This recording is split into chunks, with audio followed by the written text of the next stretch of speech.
I'm going to try not to go the sort of full Theresa May on you, but please bear with me. I'm a little bit fragile. Before I came tonight, when I was looking at this, I looked up how many book festivals there are in Scotland.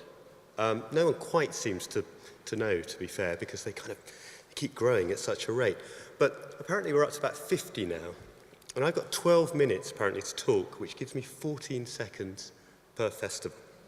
So I hope you don't mind if I don't name check everyone.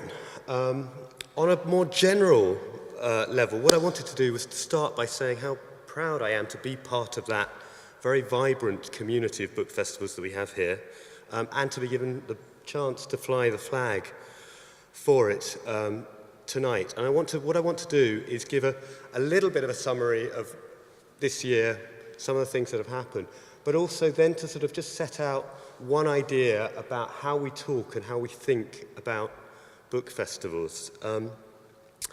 I think this has been a year where we've got some very established book festivals, and we've seen them kind of going on and building on their strengths, and we've also seen some newcomers. We've seen Bloody Scotland striding ahead and really now becoming, I mean, it's, absolutely extraordinary. Their sales this year, marching ahead with Ian Rankin and Denise Minor and Val McDermid with flaming torches and pitchforks and whatever in the front.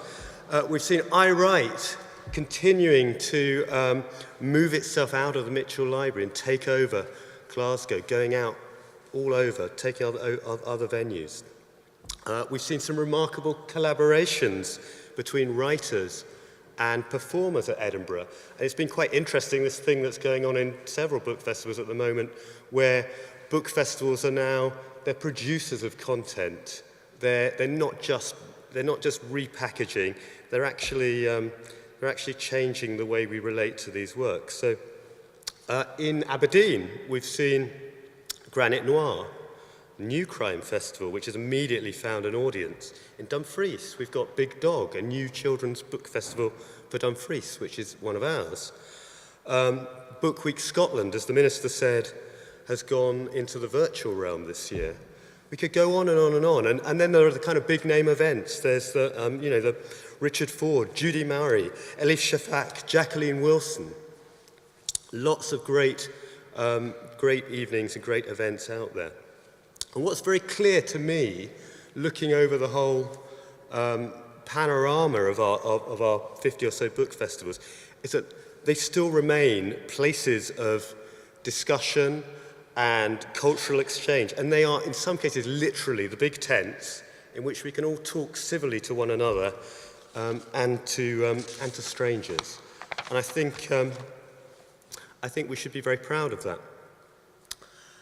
A particular strength of the book festival scene in Scotland, it seems to me, is that no two are the same. And I was talking to Joan Michael at Ullapool quite recently, and she was telling me that one of the things that they do every year is that they invite a Canadian maritime author to come over and participate in the festival.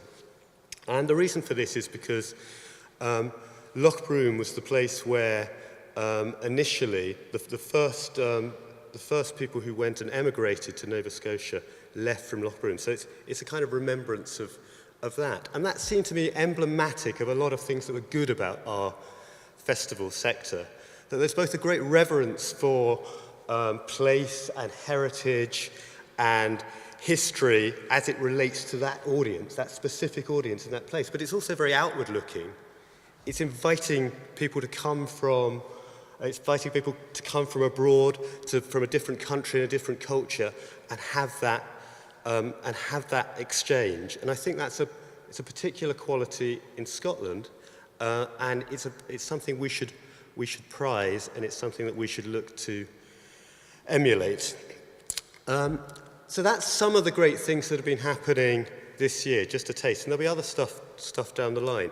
But what I really wanted to say tonight was something that's really quite simple, and it starts with a question. And the question is, why are our festivals valuable? And there's a supplementary question, that is, how can we best explain that value to other people? And I started thinking about this because I was reading Stuart Kelly's forthcoming book, The Minister and the Murderer. And most of it, a lot of you will know Stuart. Stuart is a critic and a writer, and he's sort of to Scotland's festival scene what the comedian David Mitchell is to panel games, basically, i.e. he's both ubiquitous and sort of brilliant at the same time. And there's a line, there's a passage in that book which made me think, and I'm just going to, it's not very long, I don't like long readings at book festivals, but I'm going to read it to you in full. And he says, the more I chaired events at literary festivals, the more I realised they were actually church services. Think about it. A congregation assembles, there's a reading from the Word, and I noticed that the minister talked about the Word at great length in Scotland, and then a kind of sermon. In place of beseeching prayers, there are audience questions. The chairperson / minister and the author / God are you... we've all been there. Are usually sitting on an altar above the audience. At the end, there is a collection in terms of book sales, and petitioners may touch the hem of the Lord or take a selfie. Now, obviously, that's a description that will ring bells with anyone who's run a festival, and probably anyone who's been to a festival. But I'd like to suggest that Stuart's, and I'm sure he knows this, Stuart's only telling part of the story there. To pick up his own metaphor, I'd suggest that Scotland's book festivals certainly are actually a much broader church than that. And I was thinking back to some of the things that we've done at Wigtown this year, and just the range of them. So we started on New Year's Day, and we turned the Signet Library into a mini Wigtown Book Festival as part of Edinburgh's Hogmanay, Scotland's. We've launched the new Children's Book Festival in Dumfries. We've launched a Science Weekend, but we've also run mentoring for writers. We've taken a group of young people to Scottish Book Trust's wonderful creative conference, StoryCon. We've put storytellers and writers into prisons and care homes. We've introduced live surtitles for people with hearing difficulties. And then there's the education programme and sorting out public reading groups through the charity Open Book throughout Dumfries and Galloway. And at the same time, we've done events. We've done about 300 events. And to do that, we've relied on more than 100 volunteers, and we've trained about 40 of them this year.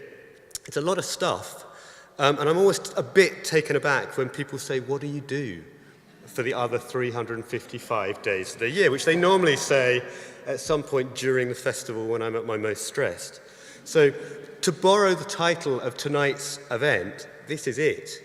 And I say that, it's always nice to sort of crow about what you're doing and to be proud of it and pleased with it. But that's not really the point here. The point is that Wigtown's not out of the ordinary in that respect at all. And if you go from Shetland to Auchinleck, from Iright to the Borders, every festival has got a wide list of activities like that. And many of them are not just engaging with literature, but they're directly engaging with local communities. And I use that word advisedly, not community, communities.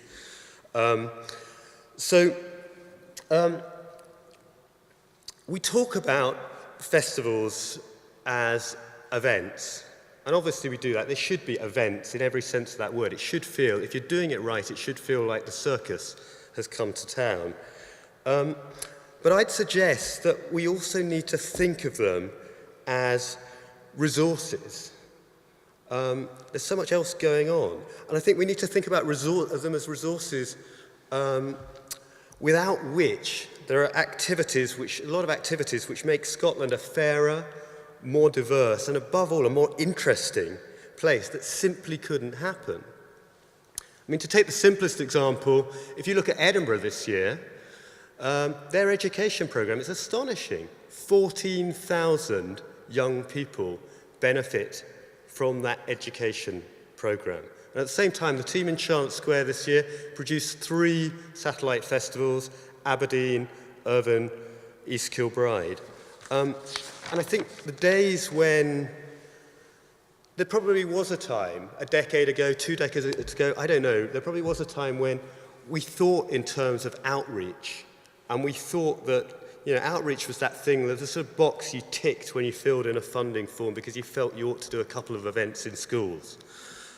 That doesn't exist anymore. There's been a big push towards an agenda of inclusivity, partly coming externally and quite rightly from bodies like Creative Scotland, but completely embraced, I think, by the sector and by the festivals. And I think we need to acknowledge that. So what I'd say is our book festivals are not just resources for young people, but they're resources for community groups. So for example, Boswell is working with the community group who are trying to set up a permanent visitor centre dedicated to Boswell, and they're laying the way for that and helping them with that. They're resources for the elderly, for the current and next generation of writers.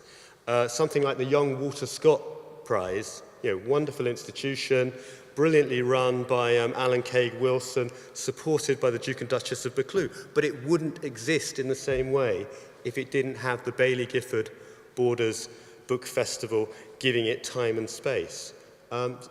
It's a resource for Scotland's languages. You look at Ullapool again, the fact they're paying attention to doing simultaneous translation of Gaelic events that they've been doing.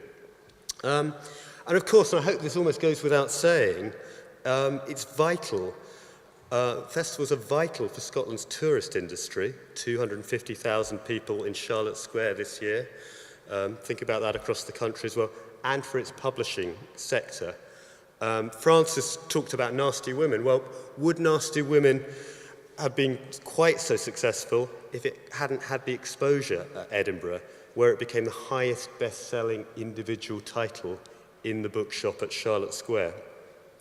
So, coming back to that question, what do we find of value in festivals? Tonight's event is quite rightly, it's billed as a celebration in all ways of the thriving literary sector. I hate that word sector, but let's just call it sector in Scotland. But it's also kind of hard to ignore some of the storm clouds that have been gathering at the moment, particularly about funding in the cultural sector, as we're all waiting, those of us running organisations, certainly, we're all waiting to discover what the Scottish government budget's going to be and what we're all going to get in our next funding round. And I'm sure many of you will have seen the letter in the Herald on Monday on this subject, which was signed by, among others, Literature Alliance Scotland. So my point is this, it's a very simple point, that if we want to make the case to the public and to policymakers of why our festivals are valuable and why they're vital, we need individually and collectively to be telling the story of everything we do, the whole package, not just the very visible tip, the events, the sexy bit in a way, but the whole iceberg that sits underneath that. And there, as the Reverend Stuart Kelly might have said, ends my sermon. And I've got one last thing to say, which I think counts as parish business, really, which is I will be as sad as anyone to see Peggy Hughes leaving her role at Dundee.